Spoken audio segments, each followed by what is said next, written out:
Hello, listeners. Welcome back to this week's podcast. I am very excited, as you can tell by the tone of my voice, because I have my very special people with me today. Philippa, say hi. Hello, everybody. Jodi, say hi. Hi, everyone. So this is another episode of Coach's Corner. And Coach's Corner, where I bring one or two of my coaches into the podcast and we talk about something juicy. And I wish we'd turned on the recording about 10 minutes ago because it was wild what we were talking about. We've been everywhere. Philippa was doing a spiritual dance, then you were singing, then you were getting your castanets out, literally. You should have been there to see that. Jodi was talking about her hair, being crazy on the top of her head. Don't What know. else?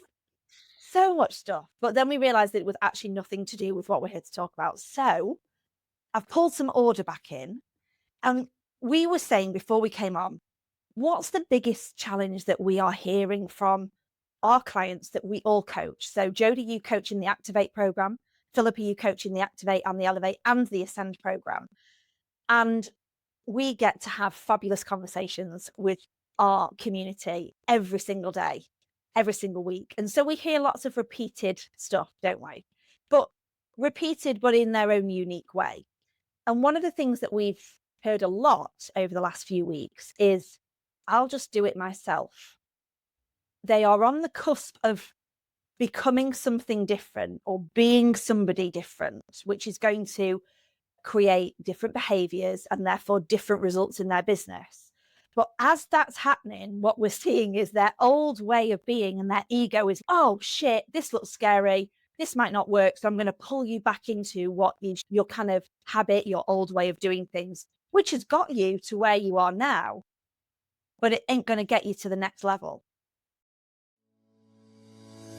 Welcome to the Treat Your Business podcast with Katie Bell. I'm Katie, and this is the place where clinic owners like you learn the strategies, tools, and mindset shifts needed to transform your clinic into a thriving business, one that gives you more time, more money, and more freedom. Born from a passion to challenge the idea that average is normal, we empower clinic owners to create extraordinary businesses, incomes, and lives.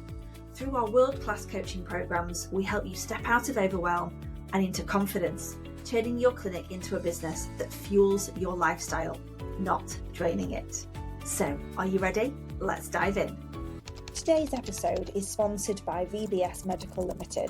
It's the exclusive distributor of K-laser therapy and Indiba radiofrequency therapy in the UK and Ireland.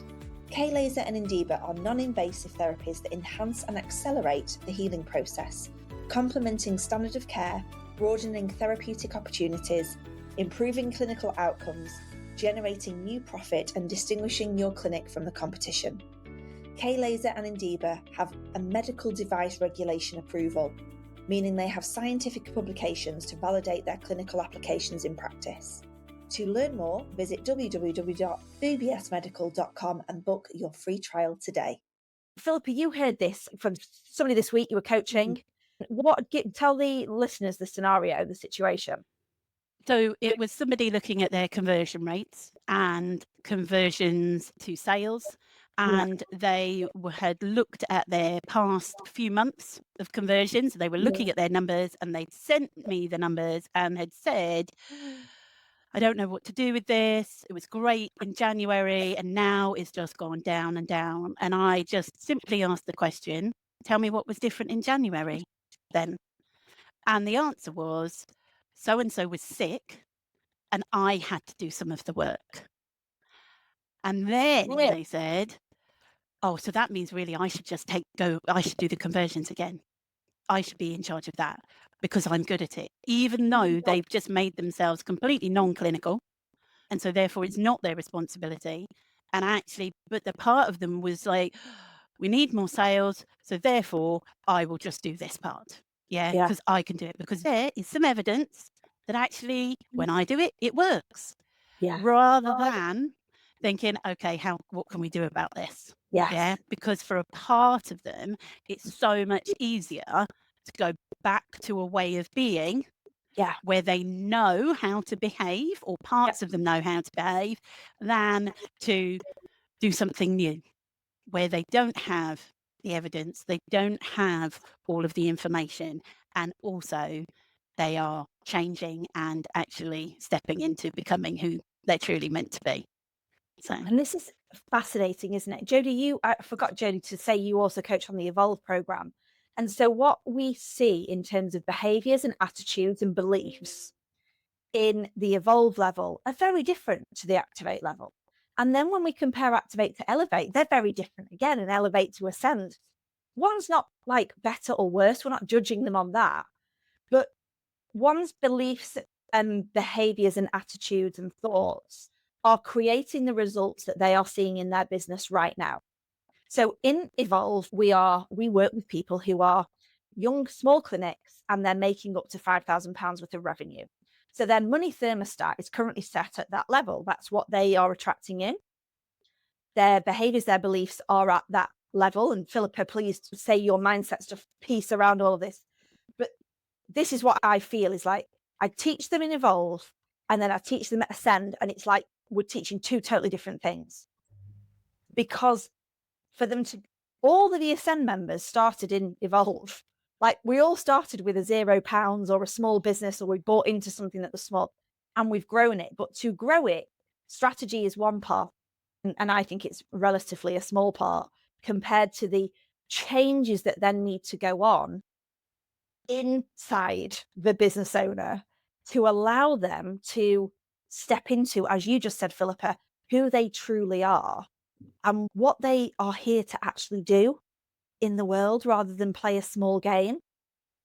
And so, Jodi, I know that when you're working with people in the Evolve program, a lot of what you see is just a belief pattern that's keeping them where they're at now. Would you agree? Yeah, it's a belief pattern, but most of those people are on their own. They don't have team yet, so they're generally what we would consider as time poor.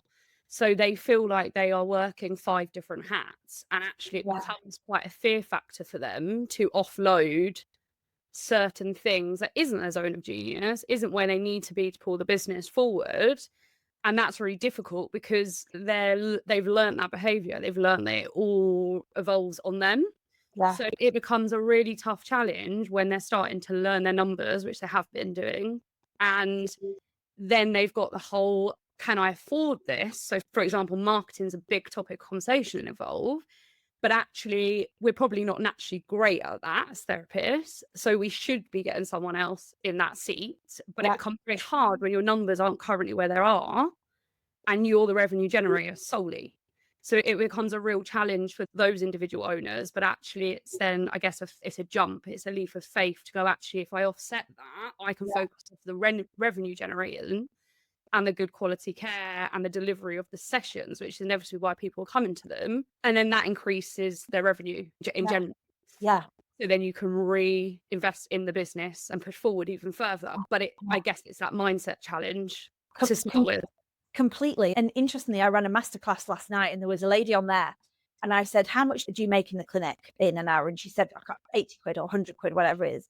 And I said, if we were being brutal about this, right? If I was just looking at this, I would say anything that is less than £100 that we could pay somebody else less than £100 to do, we should be delegating, because the only way you're going to grow your business quickly. And she was like this light bulb moment that happened for her, because we also established actually by automating and bringing in software and something that was going to cost her 30 quid a month, we realized would leverage about something like 12 hours a month of her time for £30. And I was like, 12 times 100 is £1,200, and it's only going to cost you 30 to get those hours back.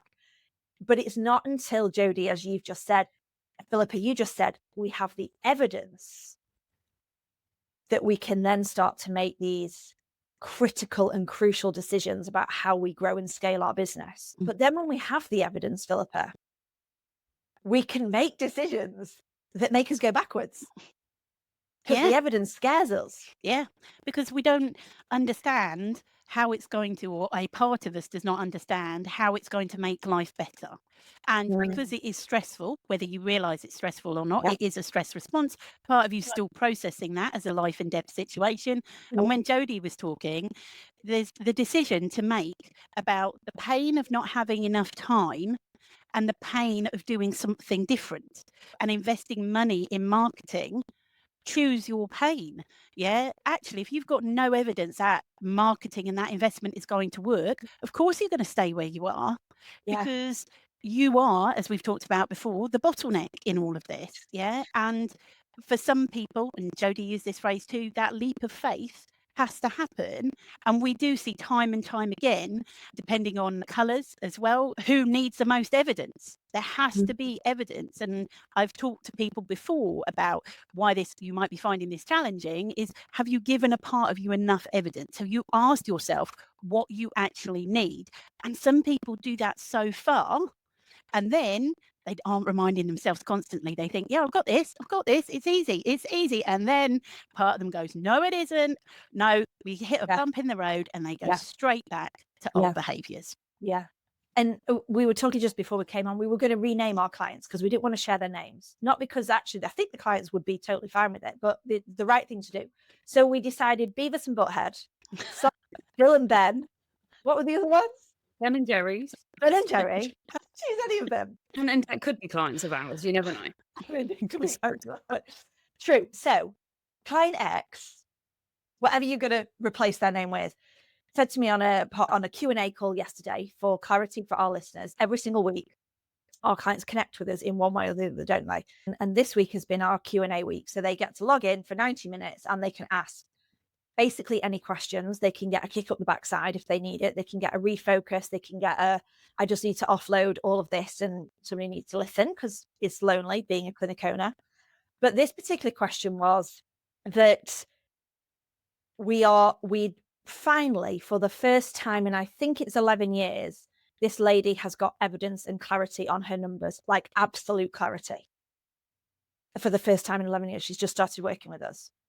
And what that has revealed is that she is doing a few things. We've got no tax planning. We have zero cash flow. We have zero cash flow because we are drawing out more than the business is making as a director's salary. So we then owe the business money at the end of the year. This lady is also VAT registered, so we have to have a provision for that. And so I said to client X, we are literally just living from one day to the next day to the next day to the next day.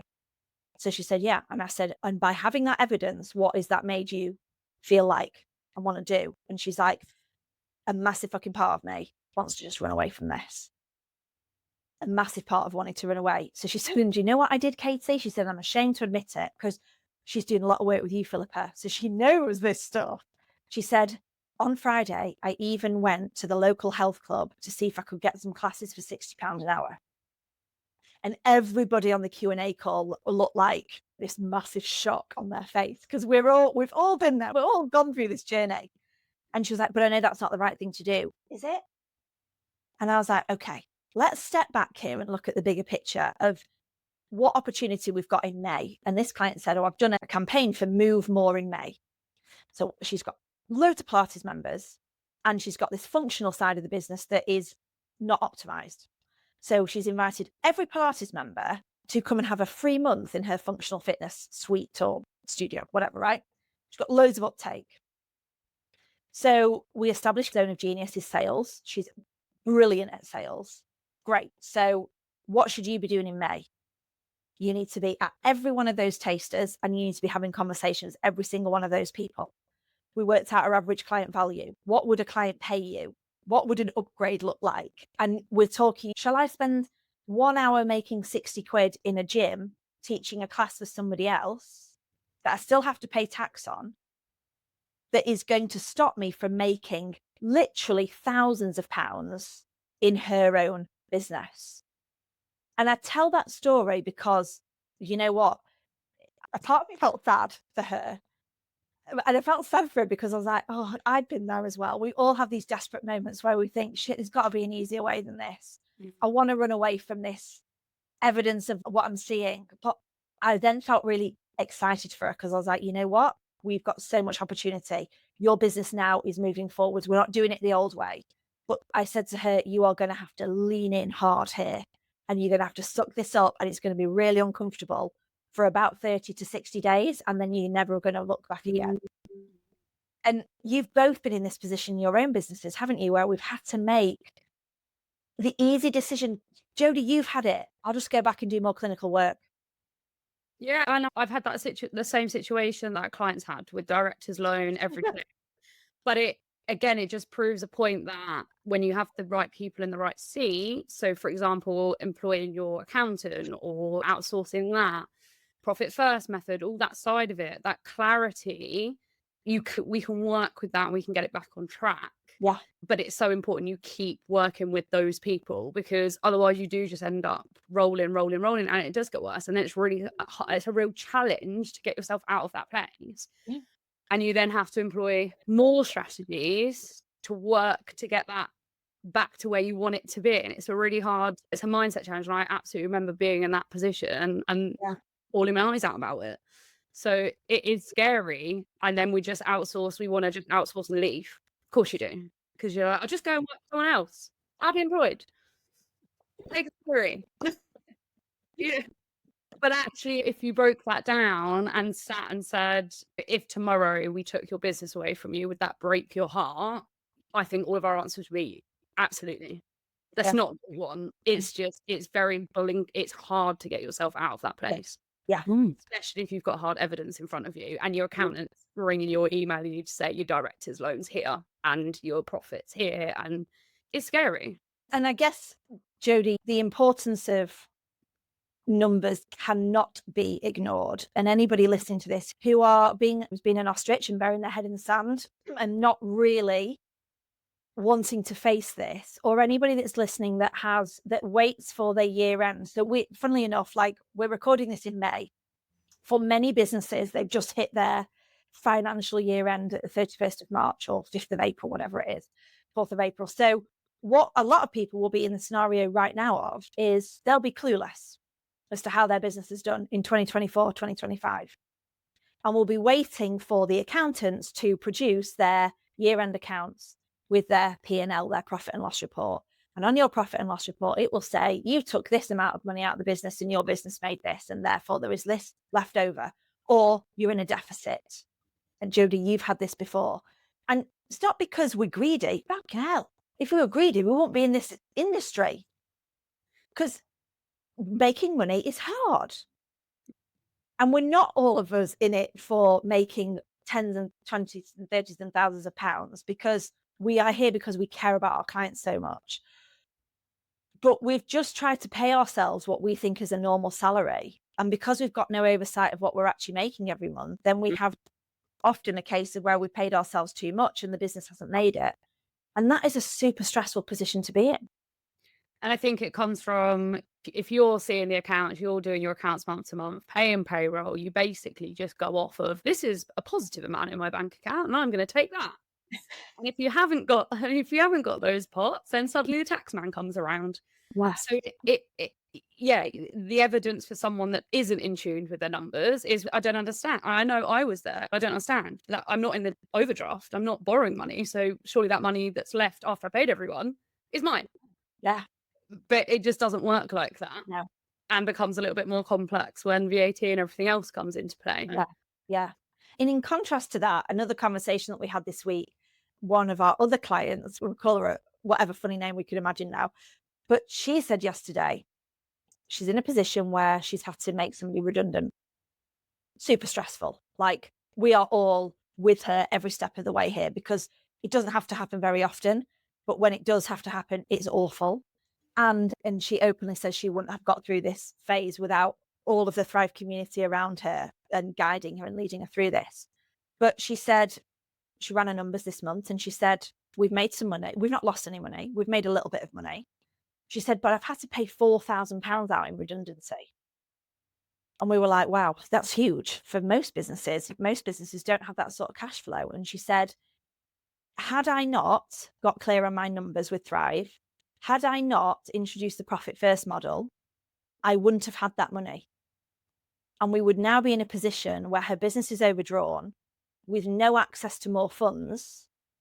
And that could close somebody because of this knob of a member of staff that we've had to remove.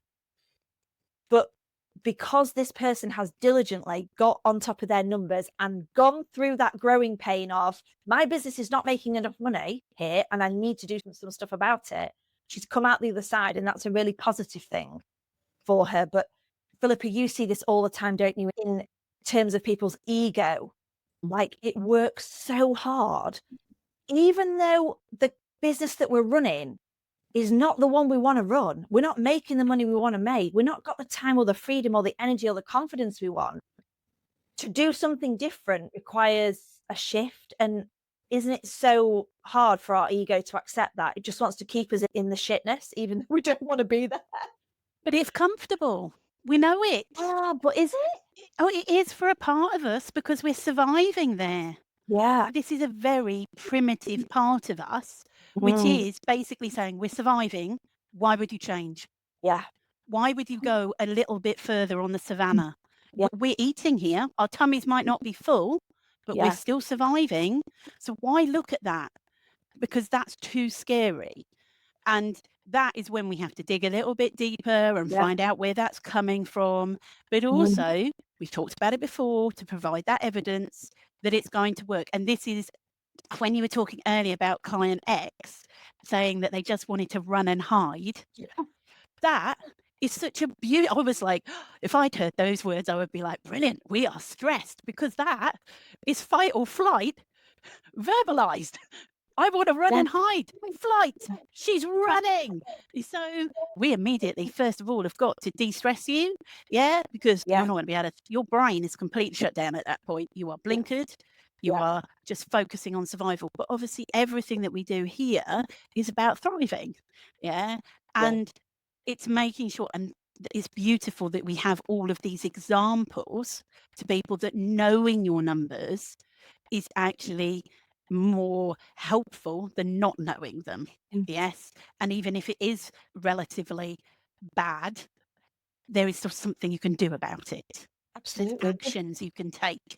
Before you are out of control in a situation where you are going to have to close your business, or you're going to have to go and get a normal job, or you're going to have to leave the industry and start doing something else, because sometimes it's too painful for us to actually look at what's going on. And I think, Jodi, I don't know if this was like, Jodi, when we met at the Therapy Expo, you have to remind me now. I remember when I was new in business, because it was me doing all the clinical revenue, I was like 6 days a week. I was maxed out, seeing a billion clients a minute. I was the Pilates instructor, I was the acupuncturist, I was the phone person. People would come in wearing rubber gloves on because I was scrubbing the toilets. Like, I was all on. I was the circus performer. But I was making some serious cash. And when I say making some serious cash, my revenue, like each week, I was like, wow, look at this amount of money, because we're a cash business. Somebody comes in 10 years ago for me in my business, pay as you go, pays me 40 quid out the door. Next one comes in, 40 quid.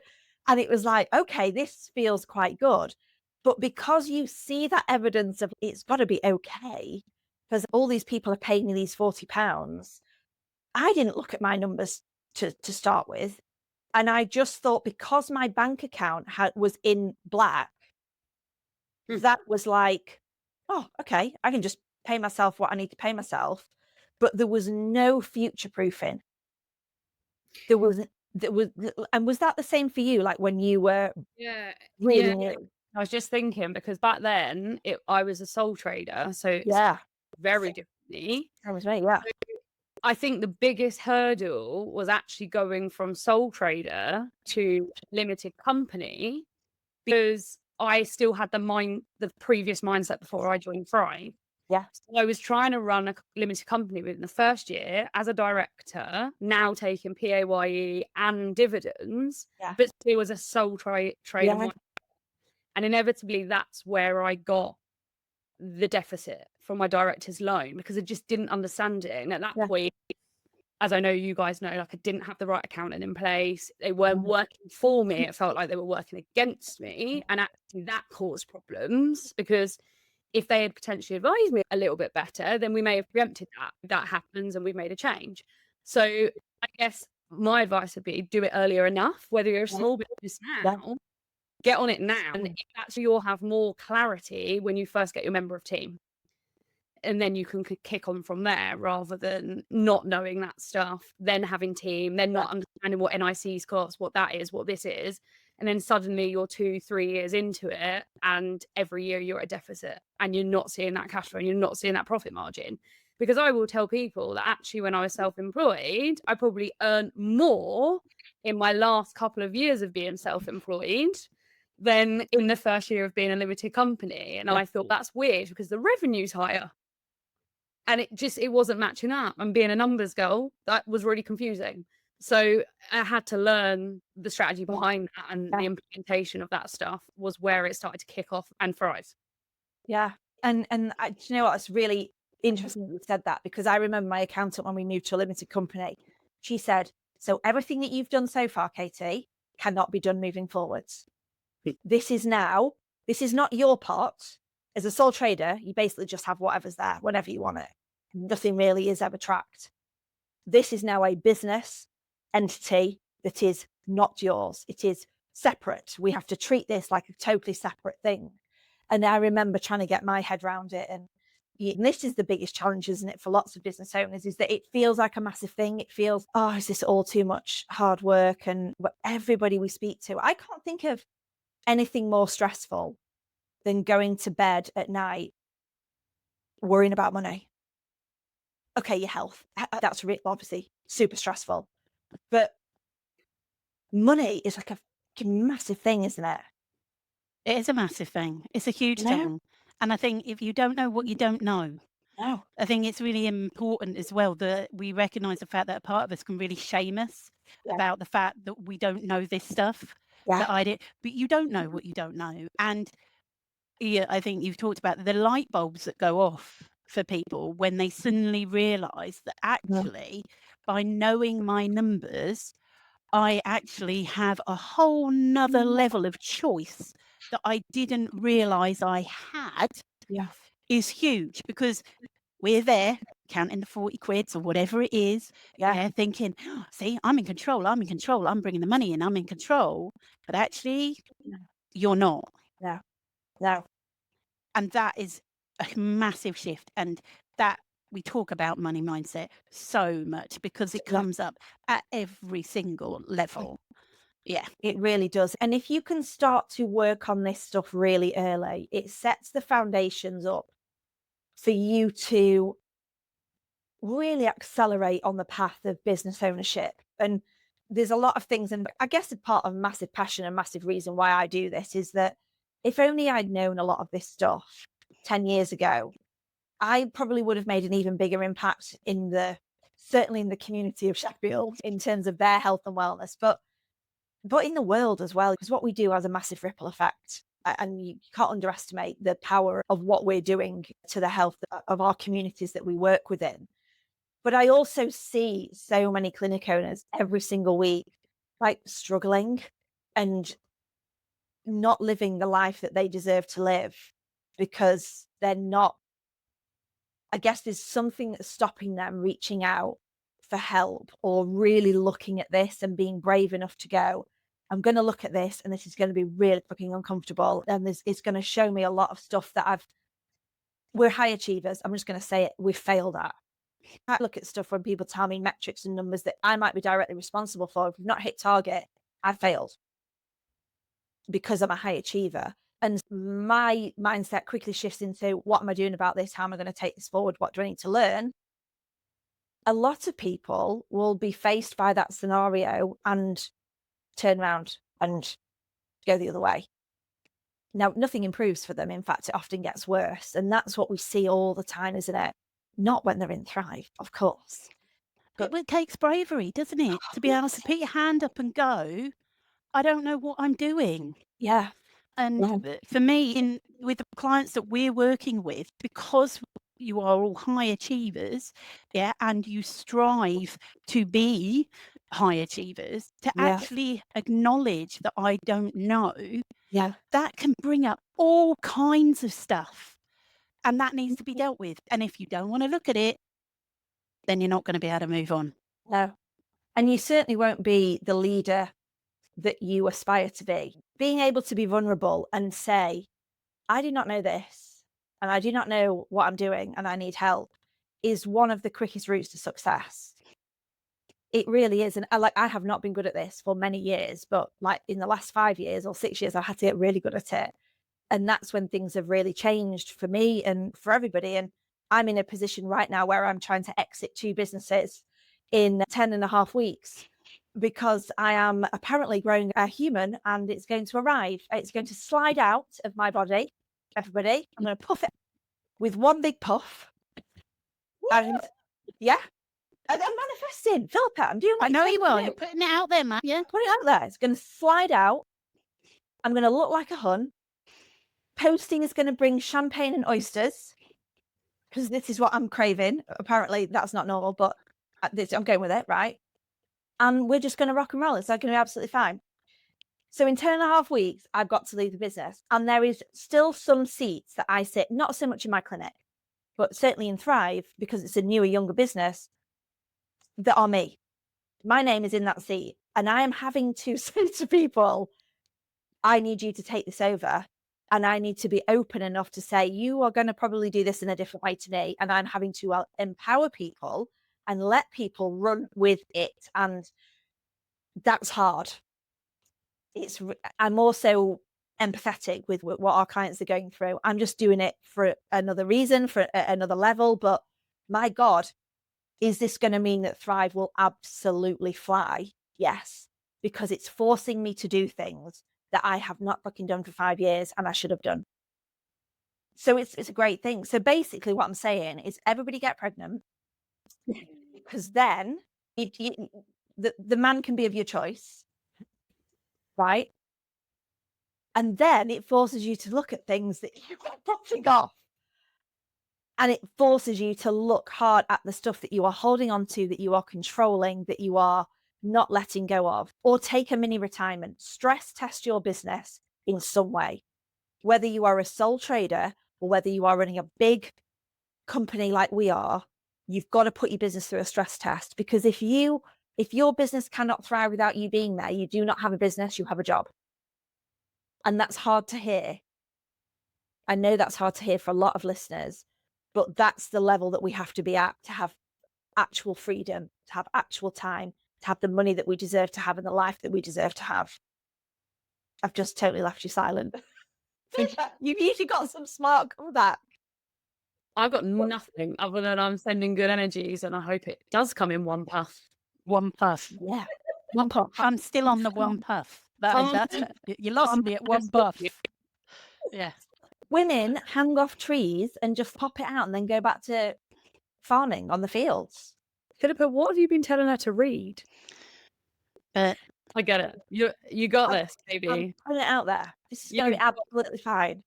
yeah. If anyone can do it, you can do it in one puff. But I think also this is about, we can all do hard things, right? All of us are doing, you are living and breathing all the sorts of things that we talk about in Thrive. Jodi is living and breathing that. I'm living and breathing that in my business, but also in the way I manage my mindset and all of that.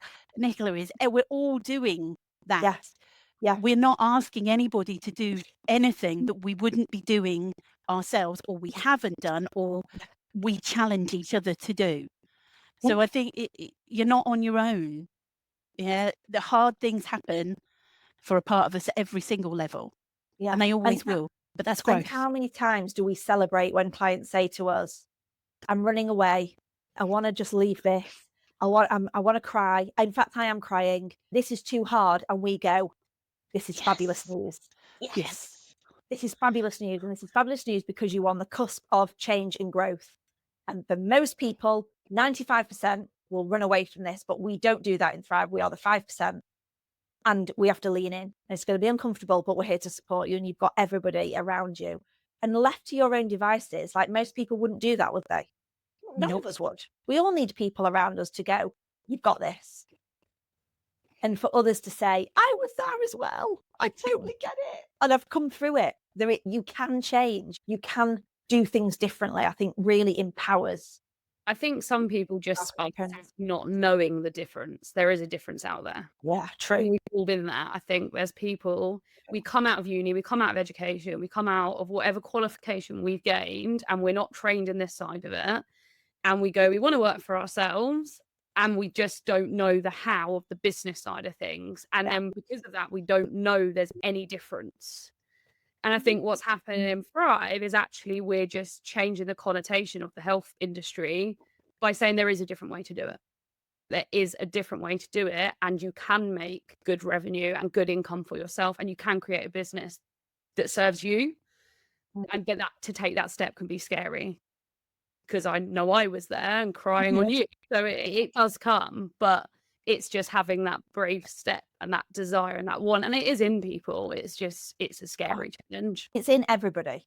Everybody's got it. It's just, we've got to find a way of, what did you say, Philippa? It's like, what do you need to hear? What do you need to know? And how many times you need to know it for you to keep moving forwards in that way? What is it that your personality, that your colour, as we say in Thrive, needs to help you keep moving forwards? Yeah. What? And that's what's good about Thrive is it's not a cookie cutter approach, if we go with that term. We still think about what you want as a business owner, what you want your life, what success looks like for you, how you're going to get there. And we help you do that. What would be like your parting words for our listeners today? Like, what do you want them to really take from what we've said? Don't be rude about the push. And I could see it on your face, Philippa. You were desperately trying not to say anything then about the one push. See, I've lost her. No, I'm still here. Okay. We've lost Jodi. Jodi's gone. Jodi's beside herself. Doesn't know how to contain herself. Yeah, out in one. I think for me, it's remembering that you don't know what you don't know. Yeah, but there are people out there that have done it, and there is evidence that you can give yourself evidence to support yourself through this. Yeah. And that there is that opportunity to grow, to change. And I know this is not one thought. It was never going to be one thought, was it? I am waffling on. But growth comes where it's uncomfortable.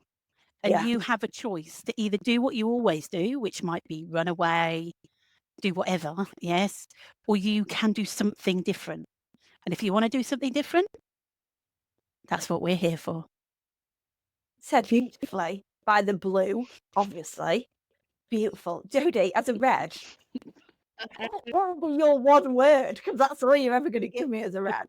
3, get it done. No, I would say, I think the best piece of advice or takeaway I would say is just give yourself a day in your business and just basically audit it. Sit down and say, what am I genuinely struggling here with? What do I know? What do I like about my business? And then get some clarity as a first step of where we're struggling or where you're struggling with. And then who do I need in place there to help me with that?